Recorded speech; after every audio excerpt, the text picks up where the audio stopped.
Deer friend, welcome to my channel. আশা করি আপনারা ভালো আছেন এবং সুস্থ আছেন। আজকে আমি আপনাদের সঙ্গে শেয়ার করতে চলেছি খুবই মজাদার একটা রেসিপি। এই গরমের দিনে যদি ঠান্ডা ঠান্ডা ডিলিশিয়াস কিছু খাওয়া যায় তাহলে তো ভালোই হয়, তাও আবার এত অল্প খরচে। তো বন্ধুরা, ভিডিওটা পুরোটা দেখার জন্য অনুরোধ রইল। ভিডিওটা যদি ভালো লেগে থাকে তাহলে প্লিজ আমার চ্যানেলটা সাবস্ক্রাইব করবেন এবং পাশে থাকা বেল আইকনটা অবশ্যই ক্লিক করবেন, যাতে আমি অন্য কোনো রেসিপি শেয়ার করার সঙ্গে সঙ্গে আপনার কাছে পৌঁছে যায়। আর একটা লাইক করতে কিন্তু ভুলবেন না। আপনার একটা লাইক আমাকে অন্য কোনো রেসিপি শেয়ার করার জন্য অনেক আগ্রহ দেবে। তো বন্ধুরা, দেরি না করে রেসিপিটা শুরু করা যাক। তো বন্ধুরা, আমি এখানে 8টা হোয়াইট ব্রেড নিয়ে নিয়েছি। আপনারা চাইলে ব্রাউন ব্রেড দিয়েও করতে পারেন, কিন্তু হোয়াইট ব্রেড দিয়ে করলে কি হয়, এটা খেতে খুবই টেস্টি হয়। তো এখানে আমি ব্রেডগুলো সুন্দর করে ছোট ছোট টুকরো করে কেটে নিচ্ছি।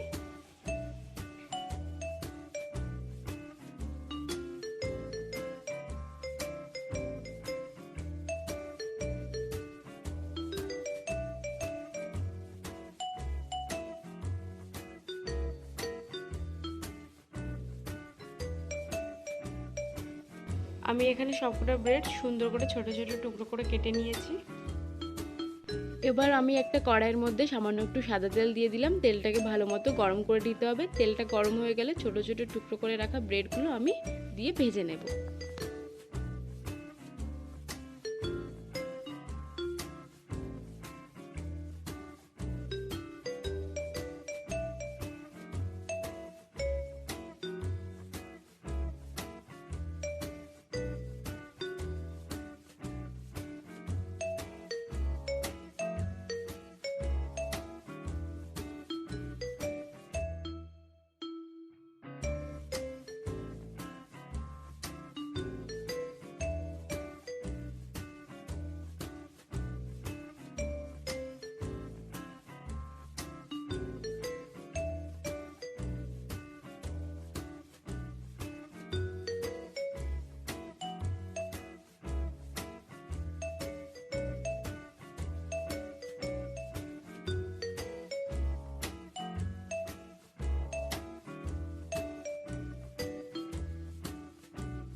বন্ধুরা, আমি ব্রেডগুলো ব্রাউন করে ভেজে নিয়েছি। এবার এগুলো এক এক করে তুলে দেব।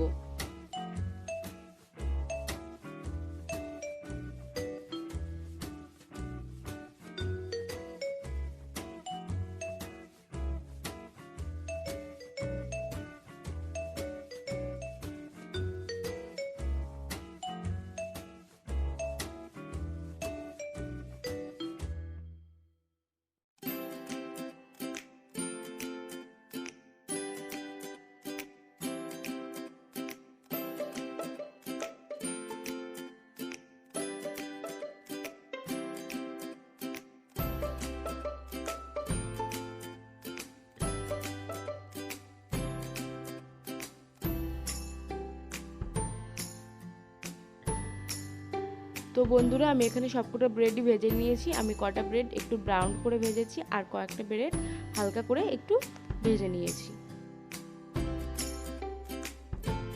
তো বন্ধুরা, আমি আগের থেকে দুধটা ফুটতে দিয়েছিলাম। দুধটা ভালো মতো ফুটে জাল হয়ে গেছে। এবার আমি একটু দুধ তুলে নেব।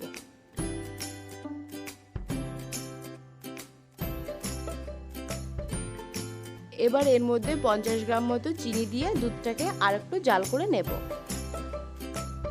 চিনিটা দেওয়ার পর সামান্য একটু নাড়াচাড়া করে এইভাবে দুধটাকে 5 মিনিটের জন্য গ্যাসের লো টু মিডিয়াম ফ্লেমে দুধটা ফুটতে দেব।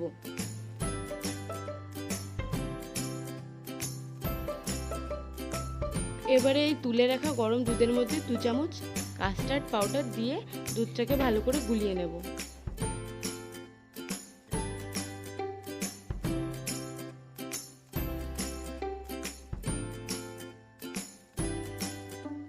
দুধের সঙ্গে কাস্টার্ড পাউডারটাকে ভালো করে মিশিয়ে নিয়েছি।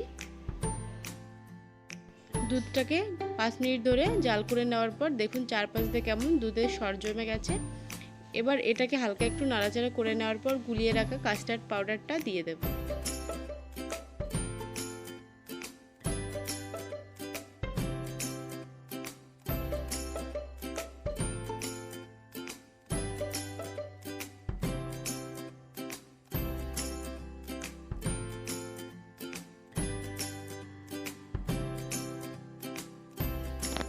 গুলিয়ে রাখা কাস্টার্ড পাউডারটা দেওয়ার পর এটাকে 2 মিনিট মতো একটু জাল করে নিতে হবে।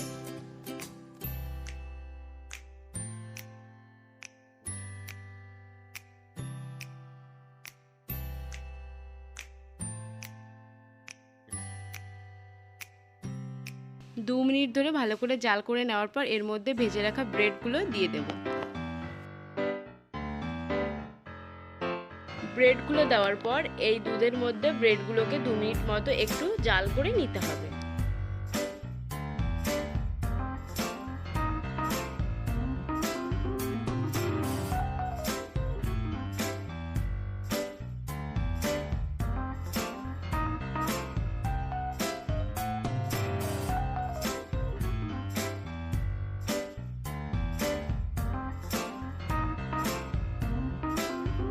ধরে ভালো করে জাল করে নেওয়ার পর এবার গ্যাসের ফ্লেমটা অফ করে দেব। এবার এটাকে ফ্রিজে এভাবে 2 ঘন্টার জন্য রেখে দেব। 2 ঘন্টা পর ফ্রিজ থেকে বের করে এটাকে একটা বোলের মধ্যে তুলে নিয়েছি। এবার ঠান্ডা ঠান্ডা পরিবেশন করুন। তো বন্ধুরা, এটা খেতে কিন্তু খুবই অসাধারণ স্বাদের তৈরি হয়। আপনারাও অল্প খরচে কিন্তু এটা ডেজার্ট হিসাবে তৈরি করতে পারেন। আশা করি রেসিপিটা আপনাদের ভালো লেগেছে। ভালো লেগে থাকলে প্লিজ চ্যানেলটা সাবস্ক্রাইব করবেন, একটা লাইক করবেন এবং কমেন্ট করে জানাবেন এই ইউনিক রেসিপিটা আপনাদের কেমন লাগলো। আমার চ্যানেলটা যদি এখনও সাবস্ক্রাইব করে না থাকেন তাহলে প্লিজ চ্যানেলটা সাবস্ক্রাইব করুন, আমার চ্যানেলের সাথে থাকবেন, পাশে থাকবেন, যাতে আমি আপনাদের সঙ্গে আরও নতুন নতুন রেসিপি শেয়ার করতে পারি। ভালো থাকবেন, সুস্থ থাকবেন। হাজির হচ্ছে অন্য কোনো রেসিপির সঙ্গে। ধন্যবাদ।